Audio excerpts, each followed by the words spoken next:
1887 সালে শার্লক হোমসের আত্মপ্রকাশ। Sir Arthur Conan ডয়েলের লেখা এই গল্পের নাম ছিল এ স্টাডি ইন স্কারলেট।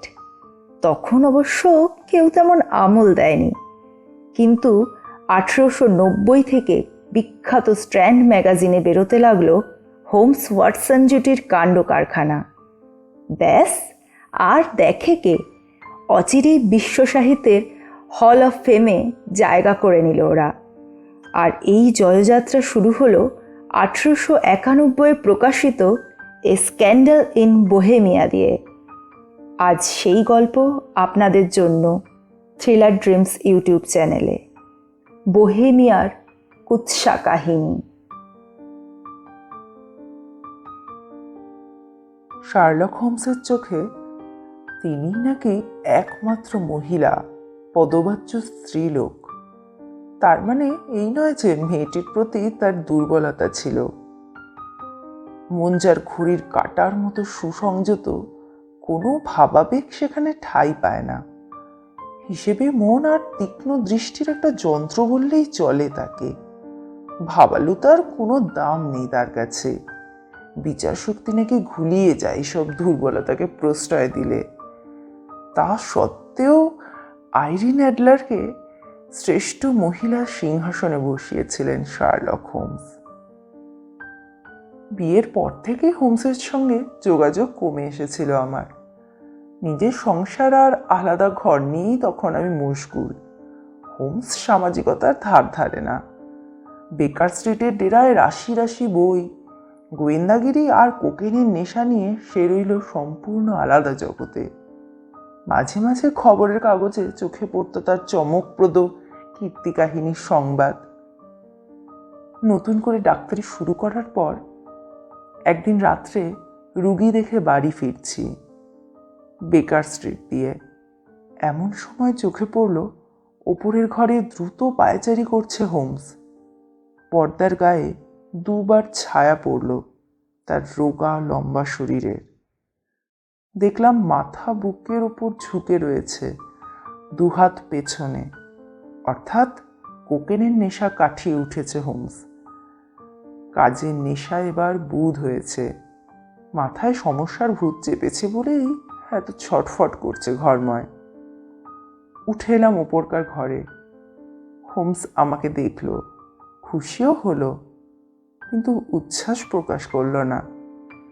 চুরুটের বাক্স এগিয়ে দিয়ে সুরাপাত্রের দিকে আঙুল তুলে দেখিয়ে বসতে বলল চেয়ারে।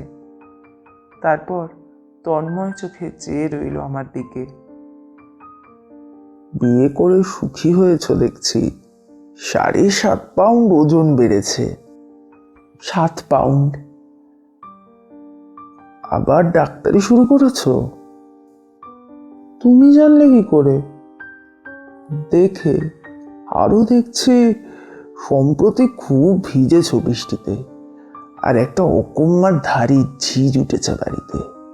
গত বৃহস্পতিবার গায়ে গেছিলাম হেঁটে, ফিরেছি অতি কষ্টে। কিন্তু জামা কাপড় পাল্টানোর পরেও তুমি জানলে কি করে বলো তো? যাচ্ছে তাই ঝিটাকেও বিদায় করেছে স্ত্রী, অথচ তুমি।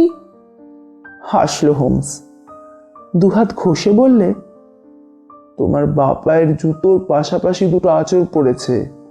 কাদা তুলতে গিয়েছিল এমন কেউ যে ডাহা আনারি, অর্থাৎ বাদলার দিনে রাস্তায় বেরিয়েছিলে, এবং যে ঝিটিকে দিয়ে জুতো সাফ করিয়েছিলে ঝাল ঝেড়েছে সে জুতোর ওপরেই।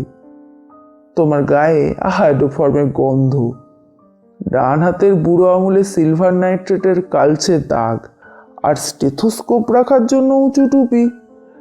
দেখে অনায়াসেই বলা যায় রুগী নিয়ে ব্যস্ত রয়েছেন ডাক্তারবাবু। হেসে ফেললাম, বললাম, এত সহজ করে বললে যে মনে হলো আমারও বলা উচিত ছিল। চেয়ারে বসলো হোমস, চুরুট ধরালো, বলল, তুমি দেখো ঠিকই, কিন্তু খুঁটিয়ে দেখো না। তোমার সঙ্গে আমার তফাৎ সেখানেই।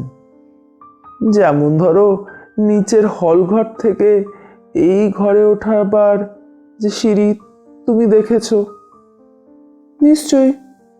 কতবার দেখেছ? কয়েকশো বার তো বটেই। কটা ধাপ আছে সিঁড়িতে?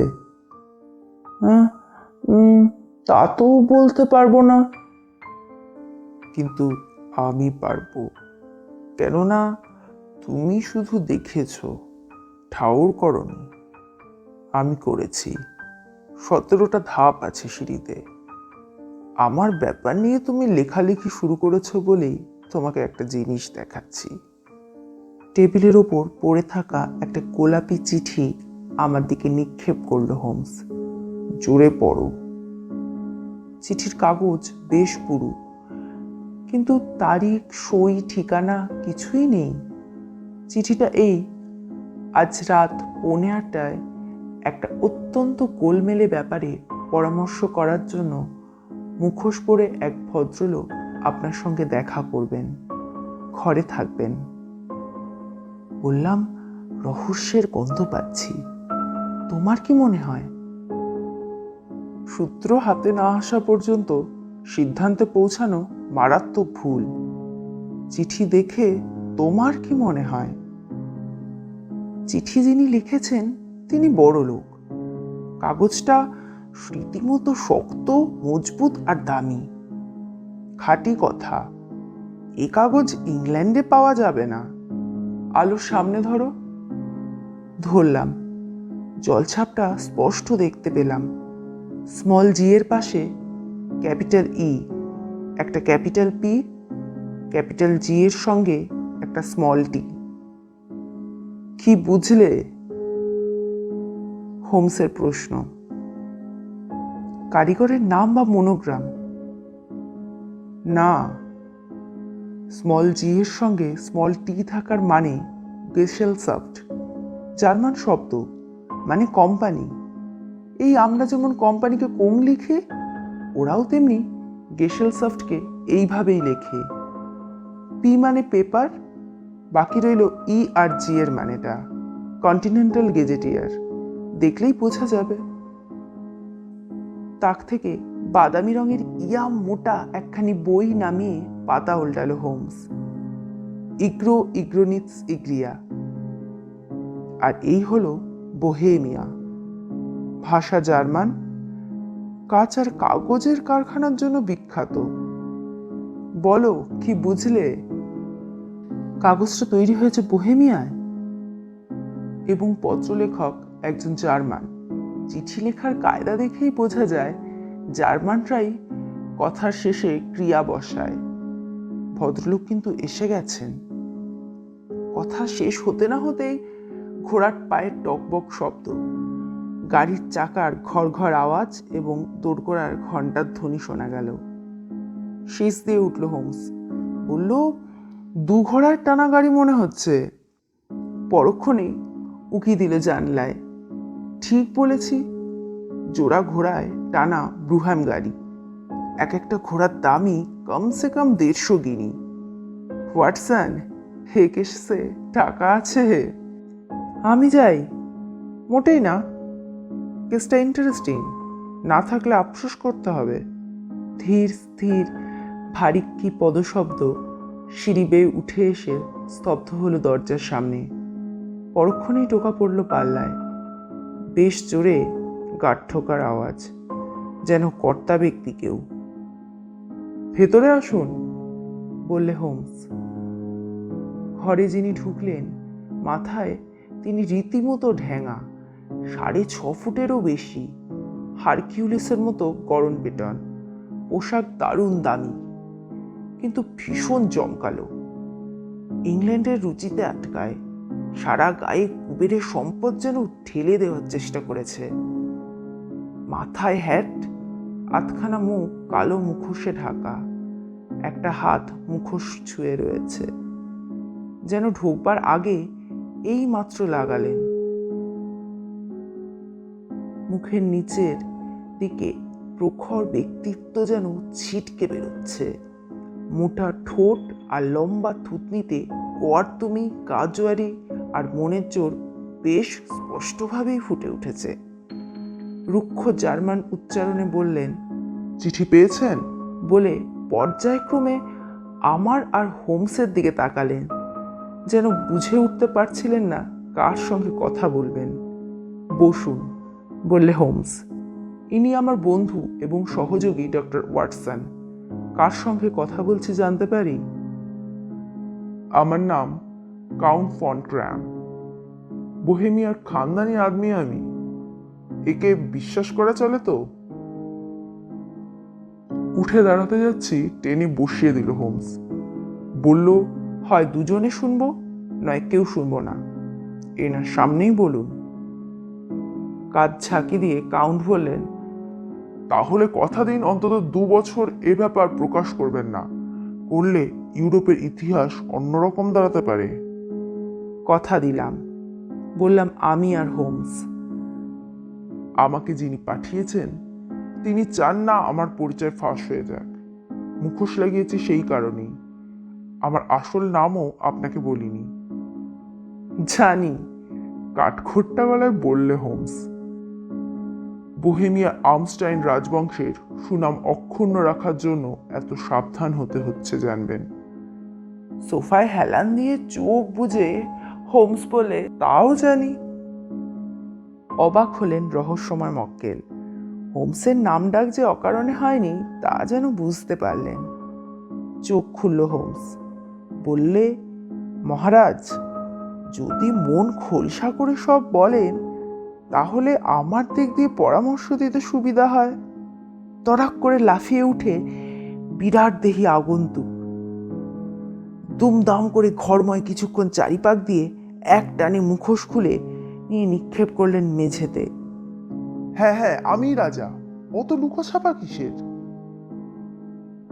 আমিও তাই বলি।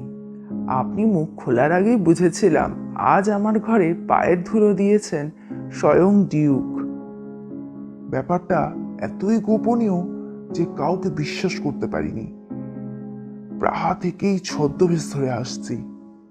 শুনে চোখ বন্ধ করলেন হোমস। বছর 5 আগে ওয়ার্স নগরে নাম করা অভিনেত্রী আইরিন অ্যাডলারের সঙ্গে আমার আলাপ হয়। নামটা শুনেছেন নিশ্চয়ই। ডাক্তার, নামের লিস্টটা বার করো তো। নামী ব্যক্তিদের যাবতীয় বৃত্তান্ত লিখে রাখত হোমস। দরকার মতো তা কাজে লাগাতো। আইরিন অ্যাডলারের নাম পেলাম একজন ইহুদি প্রফেসর আর মিলিটারি অফিসারের নামের মধ্যে। দাও। নিউ জার্সিতে জন্ম 1858 সালে। ইম্পেরিয়াল ওয়ার্স রঙ্গমঞ্চের মূল গায়িকা। থিয়েটার ছেড়ে দিয়ে লন্ডনে আছেন। বুঝেছি। একে যেসব চিঠি লিখেছেন এখন তা ফেরত চাইছেন, তাই তো?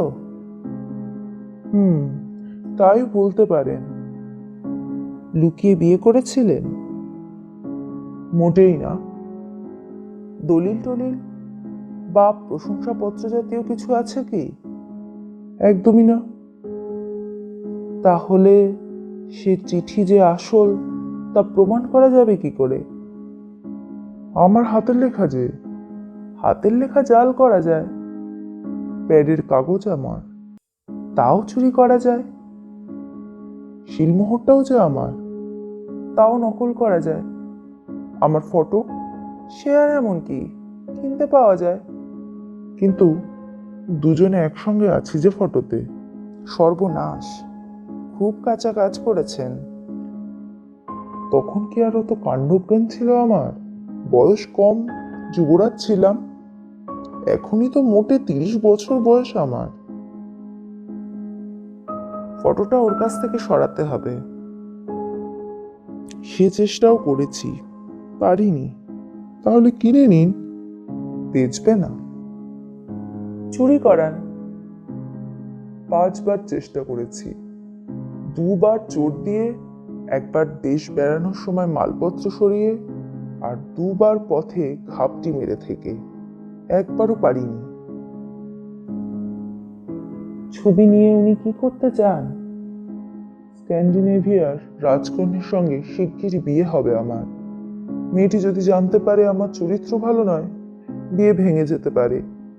আইরিন অ্যাডলার ছবিখানা সেইখানেই পাঠাবে। পাঠিয়ে দেননি তো? না, বিয়ের কথা যেদিন আনুষ্ঠানিকভাবে ঘোষণা হবে সেই দিন পাঠাবে, অর্থাৎ সামনের সোমবার। হাই তুল্য হোমস, 3টে দিন পাচ্ছি হাতে। আপনি লন্ডনেই আছেন তো? হ্যাঁ, ল্যাংহামে পাবেন আমাকে। খবর সেখানেই দেব। দেনা পাওনা ব্যাপারটা কি হবে? যা বলবেন তাই হবে। রাজ্যের খানিকটা দিয়ে দিতে পারি ফটক দাম হিসেবে। হাত খরচ? একটা চামড়ার ব্যাগ বার করে টেবিলে রাখলেন গ্র্যান্ড ডিউক। এর মধ্যে 300 মোহর আর 700 পাউন্ডের নোট আছে। রসিদ লিখে দিল হোমস। আইরিন অ্যাডলারের ঠিকানাটা কি? Briony Lodge, serpentine avenue, saint John's wood. ফটোটা ক্যাবিনেট সাইজের। হ্যাঁ। গুড নাইট, শিগগিরই খবর পাবেন। গাড়ির আওয়াজ দূরে মিলিয়ে গেল। হোমস বলল, কাল বিকেল 3টে নাগাদ চলে এসো, এই নিয়ে কথা বলা যাবে ক্ষণ। পরদিন ঠিক 3টে গেলাম। হোমস সকাল 8টায় বেরিয়েছে, তখনও ফেরেনি। আগুনের চুল্লির ধারে বসে রইলাম ফেরার পথ চেয়ে। ঘড়িতে ঢং ঢং করে 4টে বাজতেই দরজা খুলে ঘরে ঢুকলো এক কদাকার সহিস। পোশাক নোংরা, মুখে দাড়ি খোপ, চোখ রাঙা, ভাবভঙ্গি পুরো মাতালের মতন। 3-3বার আপাদমস্তক চোখ বোলানোর পর চিনলাম বহুরূপী হোমসকে। শোবার ঘর থেকে 5 মিনিট পরেই বেরিয়ে এলো টুইট স্যুট পরা ভদ্রলোকের চেহারায়। আগুনের সামনে পা ছড়িয়ে বসে পেট ফাটা হাসি হাসলো বেশ কিছুক্ষণ ধরে। ব্যাপারটা কি? শুধুই আমি। দারুণ মজা হয়েছে আজ সকালে। আইরিন অ্যাডলারের বাড়ি পাহারা দিচ্ছিলে বুঝি? ঠিক। শশীশের ছদ্মবেশে বেরিয়েছি সকাল 8টায়। গাড়োয়ান আর শশীশে খুব মাখামাখি সম্পর্ক থাকে, খবর পেতে অনেক সুবিধা হয়। ব্রায়ানি লজ বাড়িটা দোতলা, রাস্তার ওপরেই, পেছনে বাগান, ডান দিকে সাজানো বসবার ঘর, বড় বড় জানলা। বাগানের পাঁচিল বরাবর একটা নোংরা গলি ঢুকেছে ভেতরে। সহিসরা ঘোড়া ডলাইমালাই করছে সেখানে। আমিও হাত লাগালাম। বিনিময়ে পেলাম 2টো পেনি, 8 বোতল মদ, তামাক আর আইরিন অ্যাডলার সম্পর্কে অনেক অনেক খবর। নির্ঝঞ্ঝাট মহিলা, ভোরে বেড়াতে যাওয়া আর কনসার্টে গান গাইতে যাওয়া ছাড়া রাস্তায় বেরোন না। 7টায় ফিরে ডিনার খান। পুরুষ বন্ধু শুধু একজনই, সুপুরুষ, প্রাণ শক্তিতে ভরপুর, গায়ের রং গাঢ়, রোজ আসেন। পেশায় উকিল, নাম গডফ্রে নর্টন।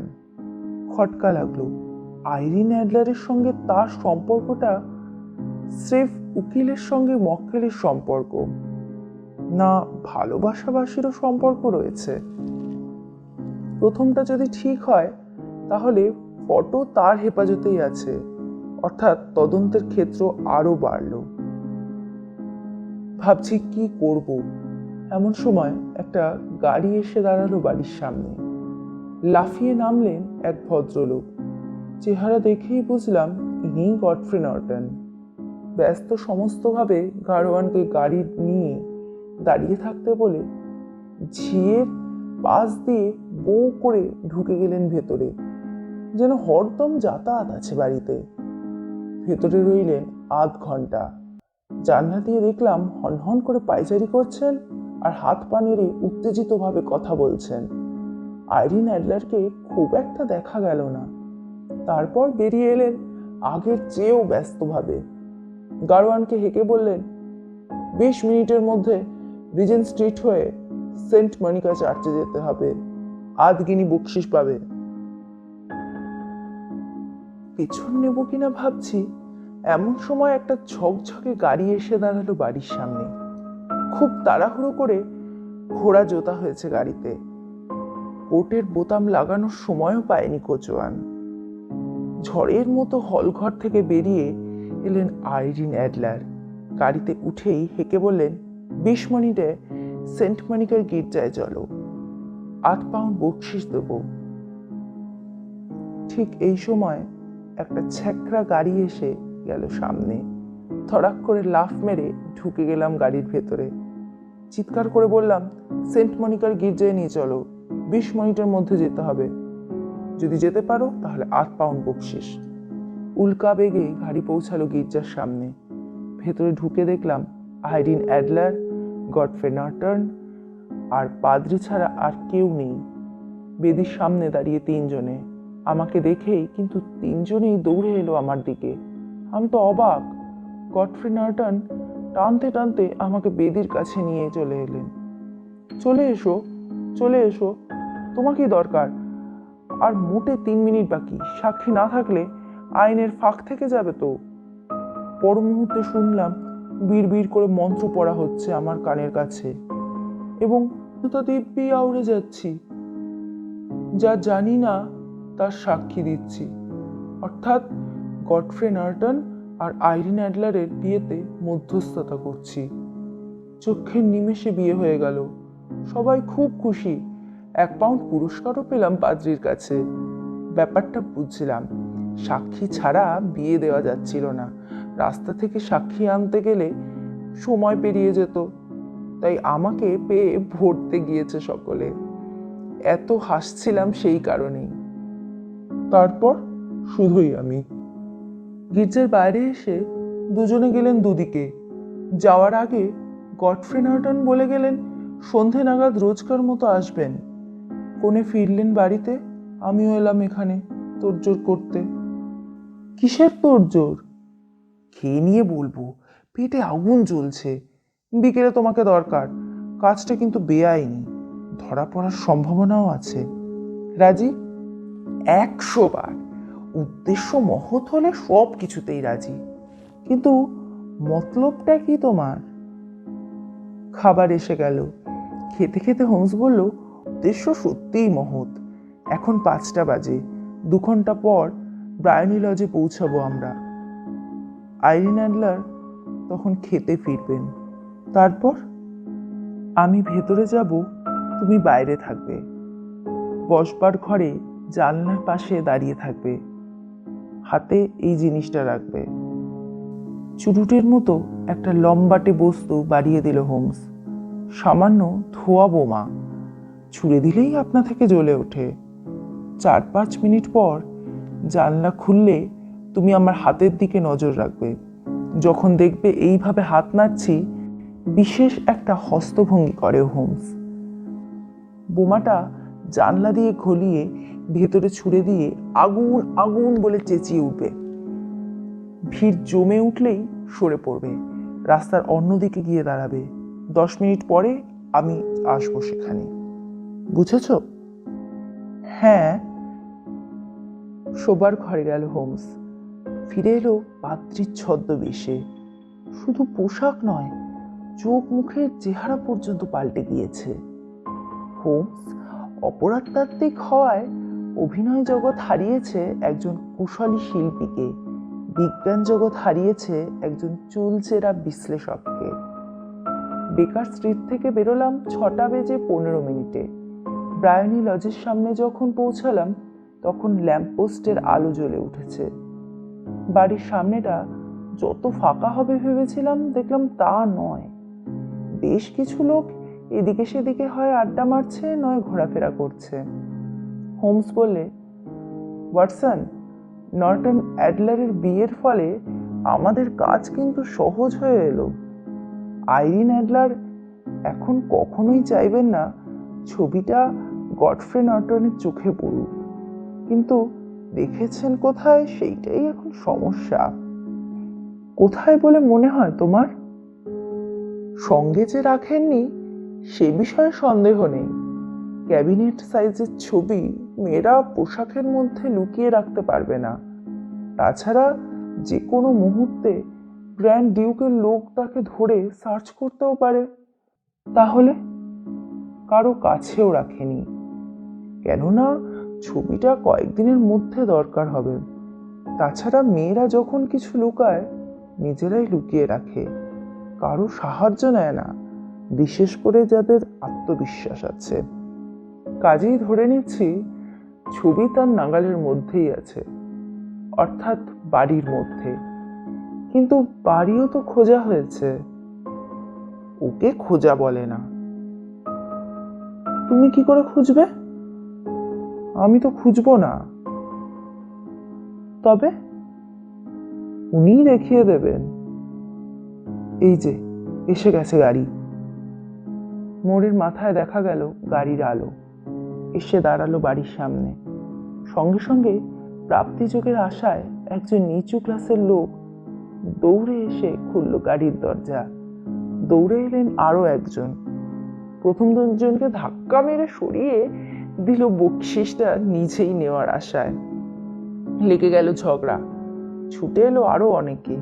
দুটো দল হয়ে যেতেই শুরু হলো হাতাহাতি, ঘুষোঘুষি, লাঠালাঠি। হোমস দৌড়ে গেল আইরিন অ্যাডলারকে বাঁচাতে, কিন্তু লাঠি খেয়ে কাতরে উঠে লুটিয়ে পড়ল রাস্তায়। রক্ত ঝরতে লাগলো মুখ দিয়ে। দেখেই ফর্সা হয়ে গেল হামলাবাজরা। অন্যদিক থেকে কয়েকজন ছুটে এসে ঘিরে ধরল জখম পাদ্রিকে। আইরিন অ্যাডলার ততক্ষণে সিঁড়ি বেয়ে উঠে গিয়েছেন। সেখান থেকেই জিজ্ঞেস করলেন, চোটটা কি মারাত্মক? কেউ বলল শেষ হয়ে গিয়েছে, কেউ বললে না না এখনো মরেনি, নিঃশ্বাস পড়ছে। তবে হাসপাতাল পর্যন্ত টিকবেন কিনা সন্দেহ। আর একজন বললেন, ভেতরে নিয়ে যাব? নিশ্চয়ই, বসবার ঘরে এনে সোফায় শুইয়ে দাও। ধরাধরি করে হোমসকে নিয়ে গিয়ে শুইয়ে দেওয়া হলো সোফায়।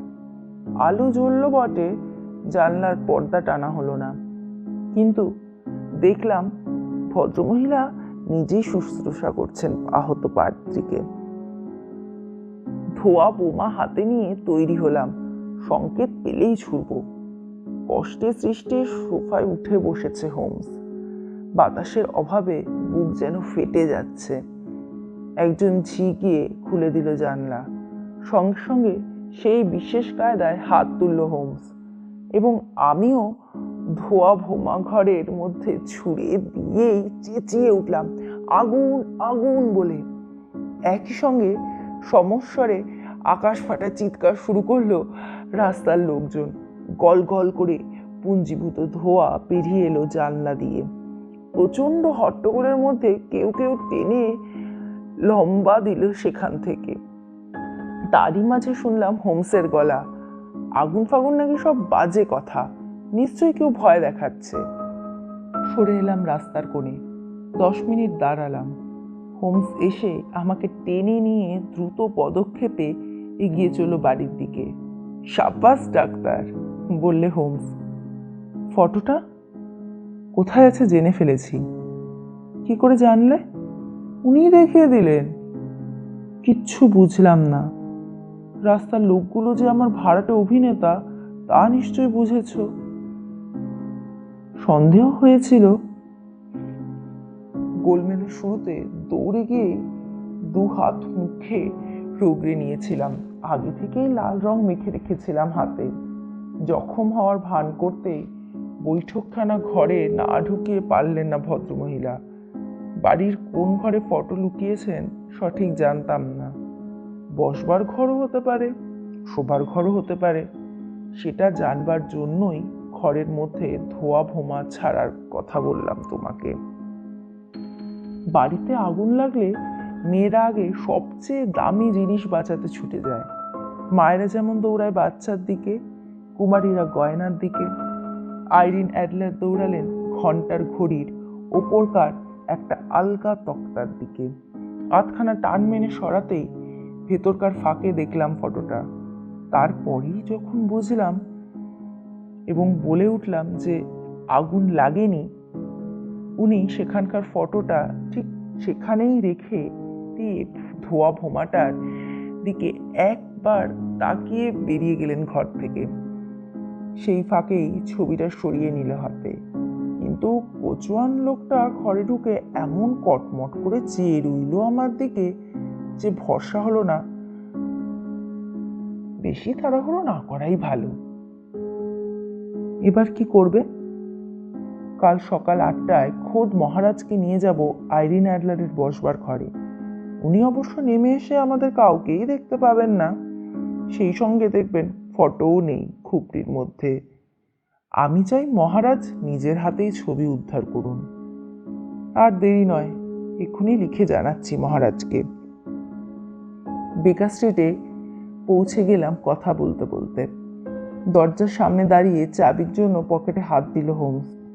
অমনি কানের কাছে শুনলাম স্বাগত ভাষণ। Good night mister Sherlock Holmes. রাস্তায় তখন গম গম করছে লোকজন।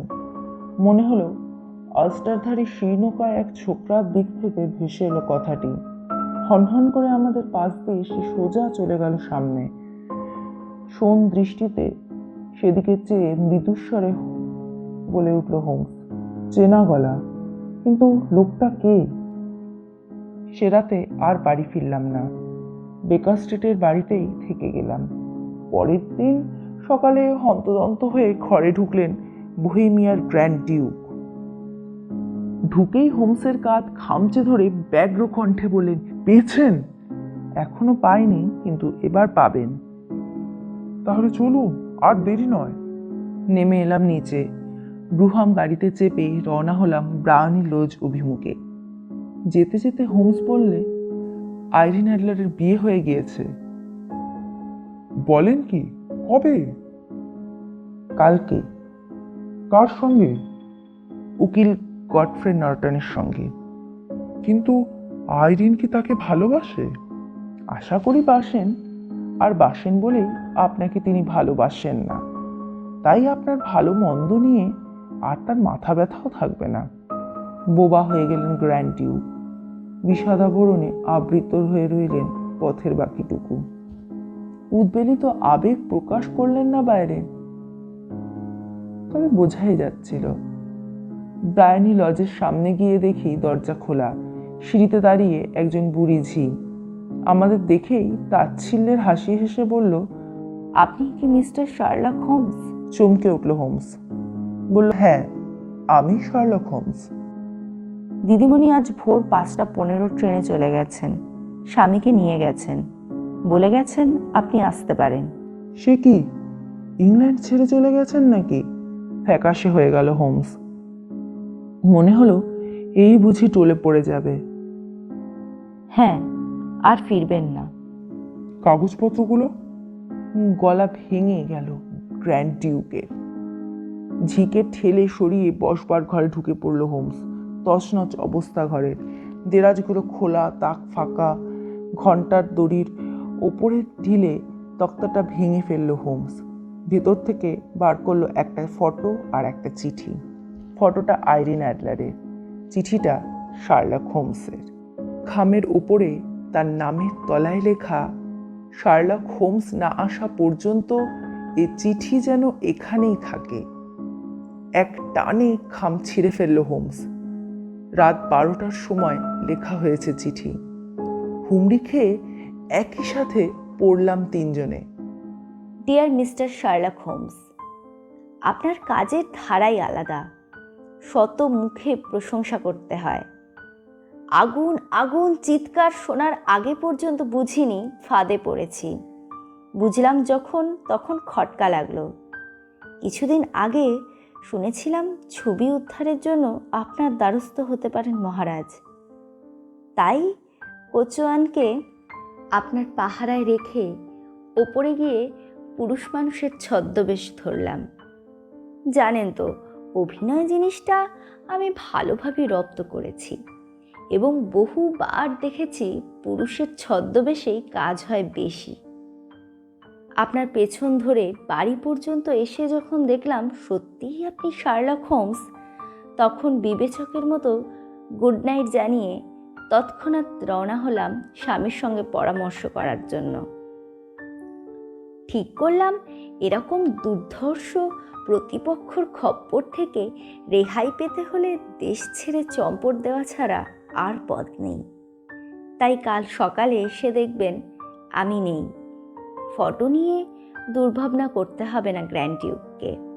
আমাকে ভালোবেসে যিনি বিয়ে করেছেন তিনি ওর চাইতে উঁচু জগতের মানুষ। রাজা হয়ে আমাকে যে আঘাত উনি দিয়েছেন তার পাল্টা আঘাত আমি দেব না, তবে ছবিটাও দেব না। ভবিষ্যতের রক্ষা কবচ হিসেবে আমি রাখব। তার বদলে অন্য একটা ছবি রেখে গেলাম, ইচ্ছে হলে উনি রাখতে পারেন। বিশ্বস্ত, আইরিন নর্টন অ্যাডলার। উচ্ছ্বাসে ফেটে পড়লেন গ্র্যান্ড ডিউক। মেয়ের মতো মেয়ে, আমার রানী হওয়ার উপযুক্ত, কিন্তু শ্রমশ্রেণীর নয়, এই যা দুঃখ। উচ্ছ্বাস না দেখিয়ে হোমস বললে, আমিও তাই দেখছি, উনি আপনার সমান শ্রেণীর নন। আফসোস রয়ে গেল কেসটাকে এর চাইতে ভালোভাবে শেষ করা গেল না বলে। বলেন কি, এর চাইতে ভালো শেষ আর হয় নাকি? আইরিন অ্যাডলার দু কথা বলে না, ফটোটা পুড়ে ছাই হয়ে গেলেও এর তো নিশ্চিন্ত থাকতাম না। বলুন কি পুরস্কার চান আপনি? এই আংটিটা যদি দিই? বলে আঙুল থেকে মকরাত আংটি খুলে নিলেন গ্র্যান্ড ডিউক। আংটির চেয়েও দামি জিনিস কিন্তু রয়েছে আপনার কাছে। কি বলুন তো? এই ফটোটা। আইরিনের ফটো আপনি রাখবেন? বেশ তো নি। হেট হয়ে অভিবাদন জানিয়ে আমাকে নিয়ে বাড়িমুখো রওনা হলো হোমস।